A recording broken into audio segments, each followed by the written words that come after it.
Sejam muito bem-vindos, amados meus, aqui à última aula sobre ECA, né?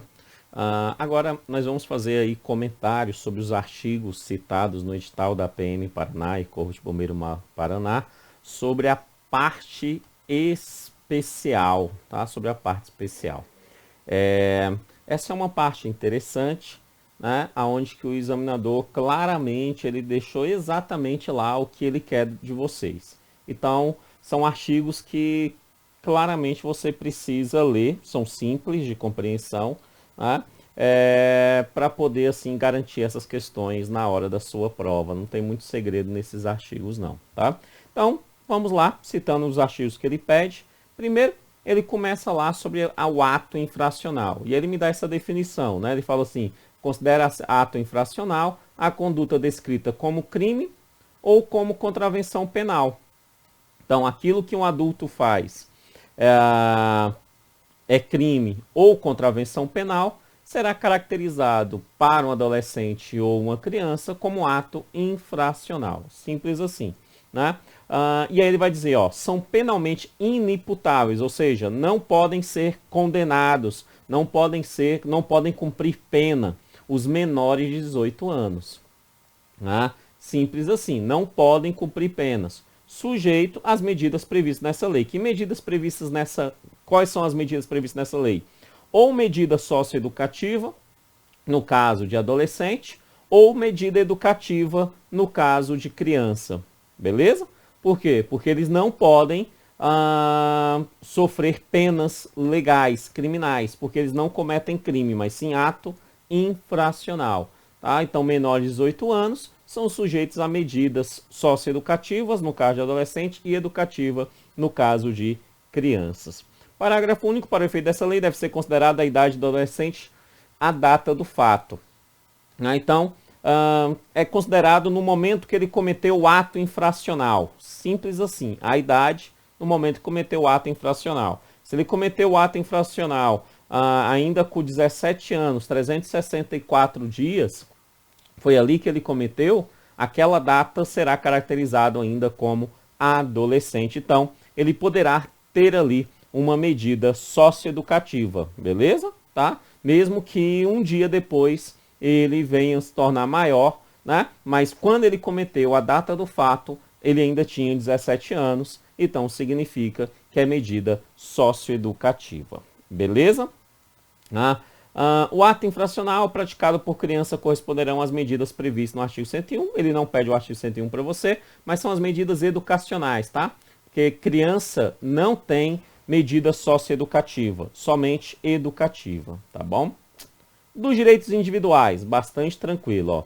Nenhum adolescente será privado de sua liberdade senão em flagrante de ato infracional ou por ordem escrita e fundamentada de autoridade judiciária competente, né? Ou flagrante de ato infracional ou por determinação da autoridade judiciária. Simples assim, para ele poder ser privado de sua liberdade.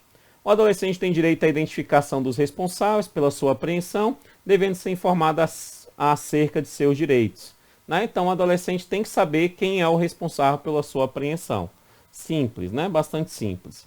A apreensão, amados, adolescente é apreendido, beleza? É o mesmo termo quando você vai pegar coisas, né? Na casa de alguém. Vou ali fazer uma apreensão. Né? Adolescente não é preso, adolescente é apreendido, beleza?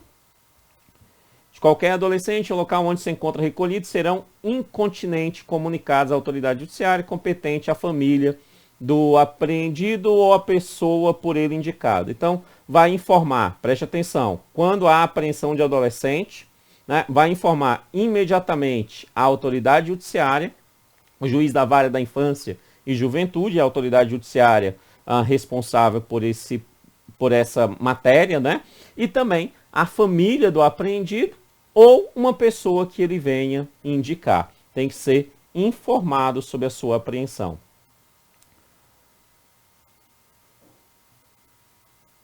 Tá. Logo de imediato, tem que verificar a possibilidade da sua liberação imediata. Certo? Tem que ser examinado. Há essa possibilidade? Tá? Tem que ser examinado logo de cara. A internação antes da sentença pode ser determinada pelo máximo, isso aqui é muito importante. antes da decisão do juiz da vara da juventude e adolescente, dele ter uma medida socioeducativa ou não, né? Este adolescente, ele pode ficar ali por no máximo 45 dias, tá? 45 dias.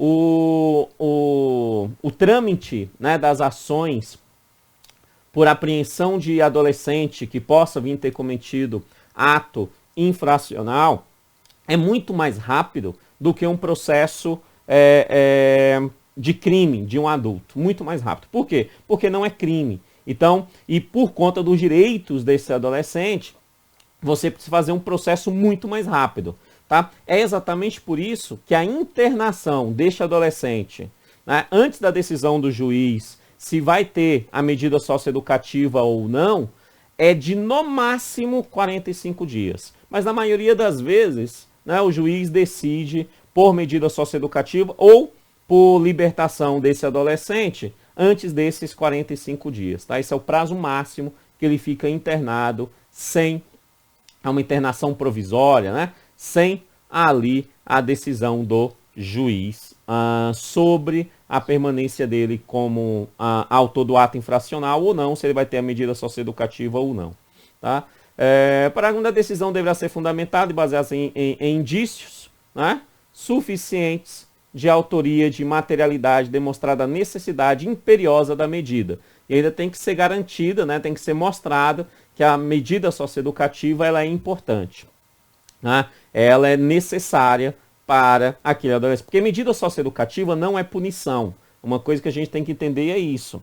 Quando um adulto comete um crime e ele é preso, entre várias outras coisas, há uma punição ali. Né? Um adolescente ele não é punido. Um adolescente ele tem uma medida socioeducativa. No caso do adolescente, claramente é uma tentativa de ressocialização desse adolescente. Não que no adulto não tente a ressocialização, mas não é unicamente a ressocialização. No caso do adolescente, o foco é a ressocialização dele, beleza? Então é necessário, é uma necessidade imperiosa, necessária que aconteça, tem materialidade suficiente, tem indícios suficientes para que haja medida socioeducativa, o juiz vai tomar essa decisão. O adolescente civilmente identificado não será submetido à identificação compulsória pelos órgãos policiais de proteção e judiciais, salvo para efeito de frontação, havendo dúvida fundada. Basicamente está dizendo que a identificação do adolescente é preservada, né, caso tenha cometido ali um ato infracional ou não, beleza? Ela sempre será preservada ali. Das garantias processuais, aí ele começa das garantias desse adolescente, bastante simples, né? Nenhum adolescente será privado de sua liberdade sem devido processo legal, tranquilo. São asseguradas ao adolescente outras seguintes garantias. Formal conhecimento das atribuições do ato infracional, mediante citação ou meio equivalente. Igualdade na relação processual. Igualdade, tá? Na relação processual com o adulto.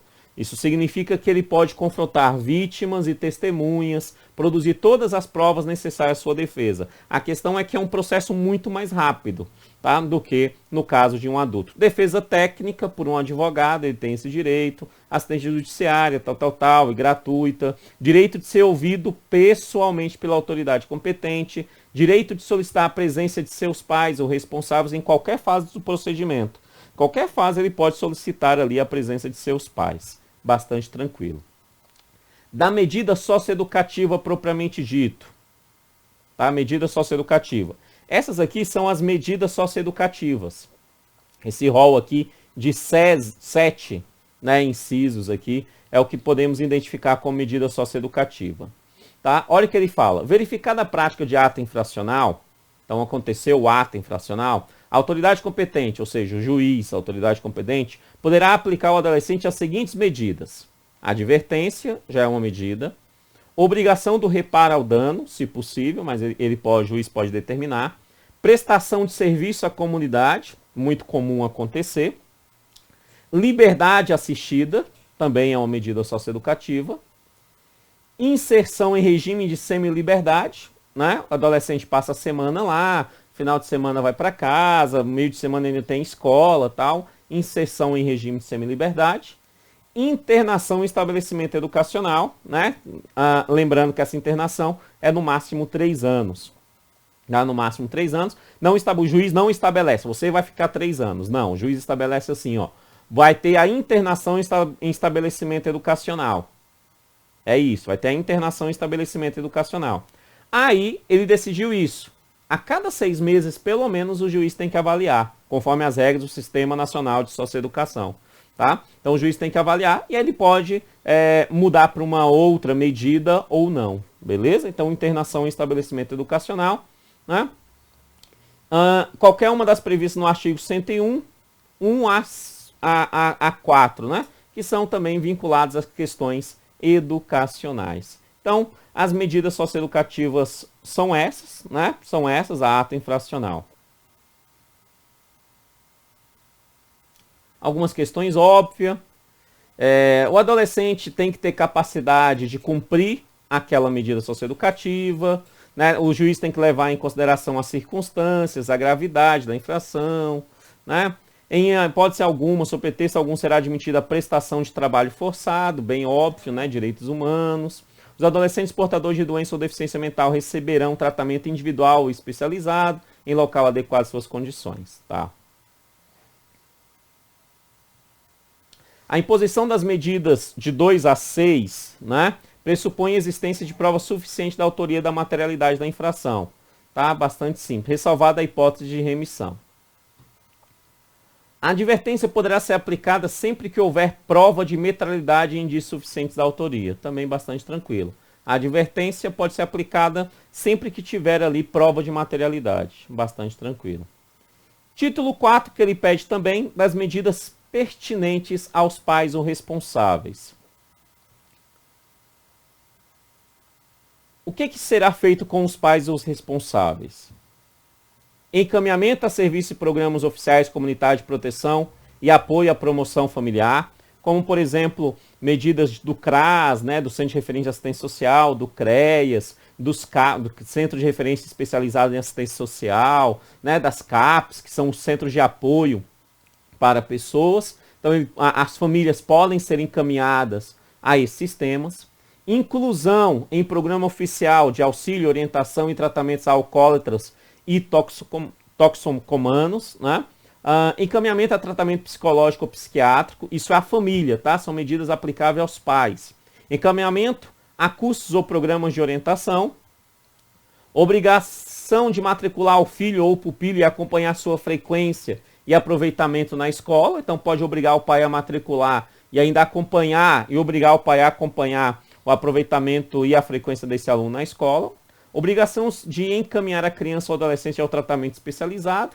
Advertência aos pais, perda da guarda, destituição da tutela, são casos gravíssimos, perder a guarda, destituição da tutela. E o mais grave de todos, que é raríssimo acontecer no Brasil, suspensão ou destituição do poder familiar. No antigo pacto do poder familiar. Esse é raríssimo acontecer no Brasil.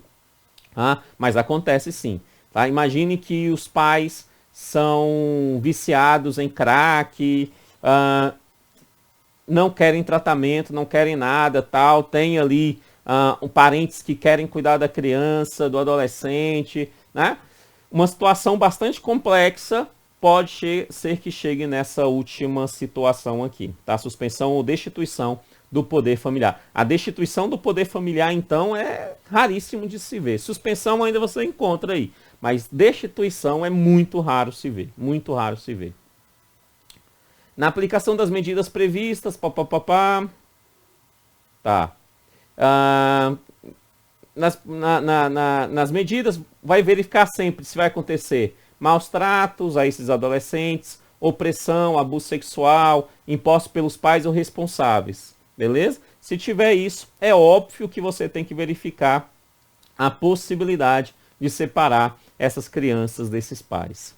A autoridade judiciária poderá determinar como medida cautelar o afastamento do agressor da moradia comum. Tá? Então, se tem ali um agressor, o pai, por exemplo, agride os filhos, a autoridade judicial pode determinar que ele se afaste da sua casa. Bastante simples.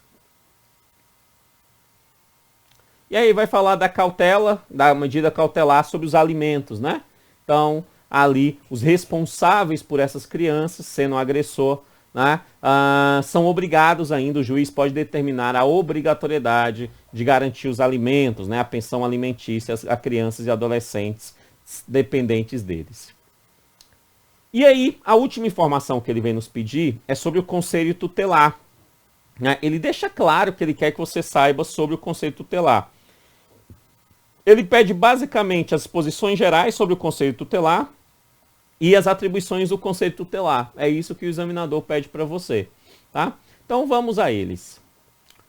Primeiro, definição do conselho. Ó. Ele é órgão permanente, ele é autônomo, ele é não jurisdicional, ele não faz parte da justiça, encarregado pela sociedade de zelar pelo cumprimento dos direitos das crianças e adolescentes. Então, quem é o conselho tutelar? Ó, órgão permanente, então ele não é temporário, ele é autônomo, tá? Ou seja, autônomo é uma coisa, soberano é outra.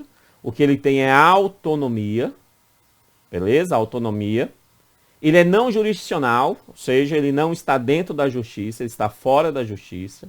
Ele é encarregado pela sociedade, ou seja, a sociedade que dá o poder ao conselheiro tutelar, né? A sociedade vota, elege o conselheiro tutelar, e este tem o dever de zelar pelos cumprimentos do direito da criança e adolescente.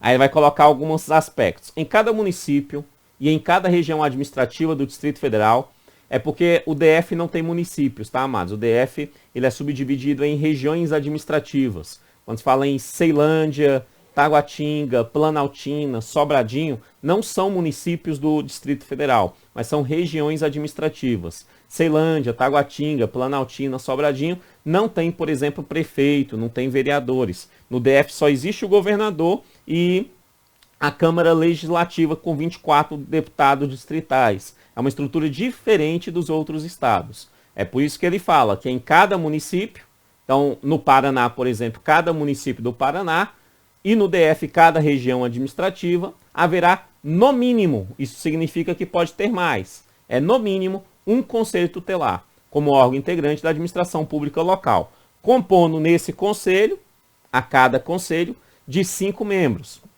escolhidos pela população local para um mandato de 4 anos, permitida recondução.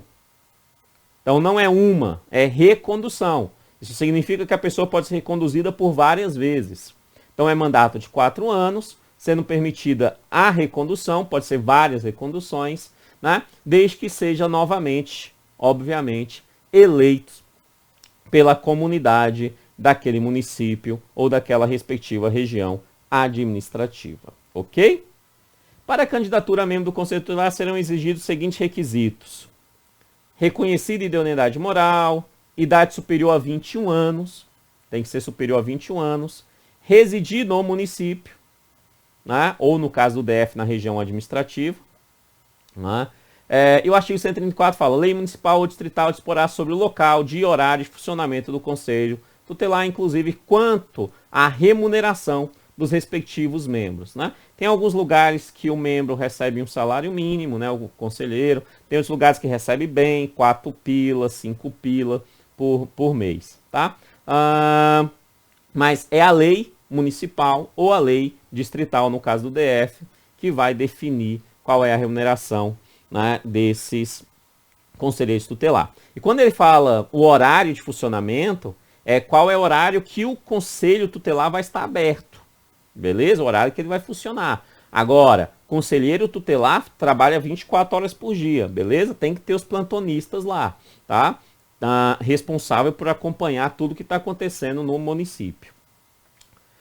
E esses conselheiros têm direito à cobertura previdenciária, gozo de férias anuais remuneradas, 13º, 1/3, né, dos salários ali também em relação a essas férias, licença maternidade, licença paternidade, gratificação natalina, né, que seria o 13º, né, a gratificação natalina. E diz que todo esse pagamento tem que constar na lei orçamentária, seja municipal ou do Distrito Federal. Bastante tranquilo também, óbvio, o dinheiro tem que estar lá na lei orçamentária, senão ela se torna ilegal, né? Então tem que estar lá também.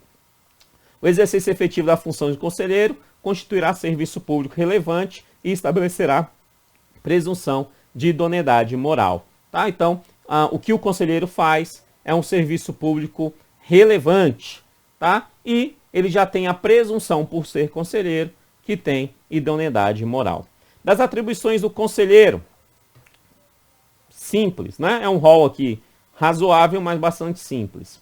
São atribuições do conselheiro tutelar: atender a criança e adolescentes nas hipóteses previstas no artigo 98 e 105, aplicando as medidas, atender crianças e adolescentes, né? Bastante tranquilo. Atender e aconselhar pais ou responsáveis e aplicar medidas previstas também no ECA. Promover a execução de suas decisões. Né? Promover a execução de suas decisões. Se ele tomou uma decisão, ele vai promover ela. Se precisar ter auxílio policial, ele tem. Se precisar de ajuda do Ministério Público, ele vai pedir. Ele tem que promover a execução de suas decisões. E nessa promoção, ele pode requisitar serviços públicos, como saúde, educação, serviço social, assistência social, previdência, trabalho, segurança. Representar junto à autoridade judiciária, junto ao juiz da vara da infância e juventude, né? Quando essa vara existe, quando não existe, ao juiz responsável pela comarca, nos casos de descumprimento injustificado de suas deliberações. Né? Então, ele representa a autoridade judiciária, algo que ele possa não ter feito. Né? Quando ele fala representar junto à autoridade nos casos de descumprimento injustificado de suas deliberações. Ou seja, quando ele determinou alguma coisa e isso não foi feito. Quando ele determinou que a escola, por exemplo, fizesse a matrícula do estudante, né? E isso não aconteceu. Ele vai e representa essa ação junto à autoridade judiciária. É isso que está dizendo aqui. Encaminhar ao MP, ao Ministério Público, notícia de fato que constitui infração administrativa ou penal contra o direito da criança ou adolescente. Tá? Toda vez que isso acontecer, ele tem que encaminhar a notícia desse fato, tá? Contra direitos da criança e do adolescente. Encaminhar à autoridade judiciária os casos de sua competência também, bastante tranquilo. Providenciar a medida estabelecida pela autoridade judiciária dentro das previstas para adolescente autor de ato infracional. Providenciar a medida estabelecida para adolescente autor de ato infracional. Como assim, Kennedy? Se o juiz determinou, por exemplo, que esse adolescente que cometeu um ato infracional precisa prestar serviço à sociedade, né? Então ele vai providenciar que essa medida aconteça, ok? É uma das funções do Conselho Tutelar. Expedir notificações, requisitar certidões de nascimento e de óbito de criança e adolescente, quando necessário, assegurar o Poder Executivo local na elaboração de proposta orçamentária, né? Assessorar a proposta orçamentária do município ou do DF nos campos de proteção da criança e adolescente, representar em nome da pessoa e da família contra a violação dos direitos previstos, representar contra, né? E contra, apresentar o processo, levar para o Ministério Público, fazer ali a notícia, crime, ao Ministério Público da violação de direitos previstos da criança e do adolescente. Representar ao Ministério Público para efeito de ações de perda ou suspensão do poder familiar, então ele encaminha ao Ministério Público a possibilidade, né? O Ministério Público encaminha ao juiz e é o juiz que decide se vai ter a suspensão ou perda do poder familiar, tá? Após esgotar as possibilidades de manutenção da criança e do adolescente junto à família natural. Tá? E ele só faz isso depois de esgotado toda a possibilidade de manutenção.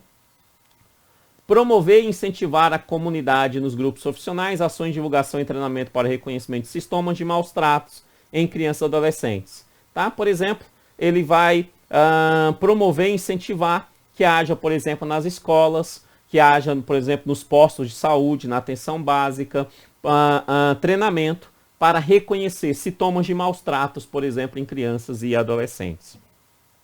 Se no exercício de suas atribuições o Conselho Tutelar entender necessário o afastamento do convívio familiar, comunicará incontinente, ou seja, imediatamente, o fato ao Ministério Público, prestando informações sobre o motivo de tal entendimento e as providências tomadas para orientação, o apoio e a promoção social da família. Então, se no caso emergencial o Ministério Público falar assim, eu preciso tirar essa criança dessa casa hoje, né?